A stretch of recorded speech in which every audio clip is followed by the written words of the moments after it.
જે અનુસંધાને Anand rural police સ્ટેશનની અલગ અલગ ટીમો બનાવી એલસીબીની સાથે આરોપીઓને પકડવાની તજવીજ હાથ ધરેલ। આ ગુનાની તપાસના કામે ફરિયાદી, નજરે જોનાર સાહેબ, ગુનાવાળી જગ્યાએ હાજર સાહેબ તેમજ અન્ય એવિડન્સ એકત્રિત કરી ગુનામાં સંડોવાયેલ આરોપીઓ મેહુલ ઉર્ફે ઘેટો, દિનેશભાઈ પૂનમભાઈ પરમાર, કિરણ ઉર્ફે હોલો, મફતભાઈ પૂજાભાઈ પરમાર, મહેન્દ્રભાઈ ઉર્ફે ફુલિયો, રમેશભાઈ પૂજાભાઈ વાઘેલા,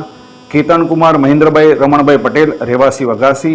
અક્ષયભાઈ ઉર્ફે અક્કો નરસિંહભાઈ જેનાભાઈ પરમાર રહેવાસી ચિખોદરા, રતિલાલ રાયસિંગભાઈ જેનાભાઈ પરમાર રહેવાસી ચિખોદરા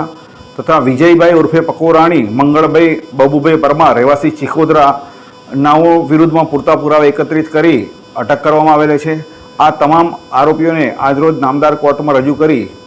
10 દિવસના પોલીસ કસ્ટડી રિમાન્ડની માંગણી કરતા ગુનાની ગંભીરતા સમજી નામદાર કોર્ટ દ્વારા તમામ 7 આરોપીઓના તારીખ 1/7/2023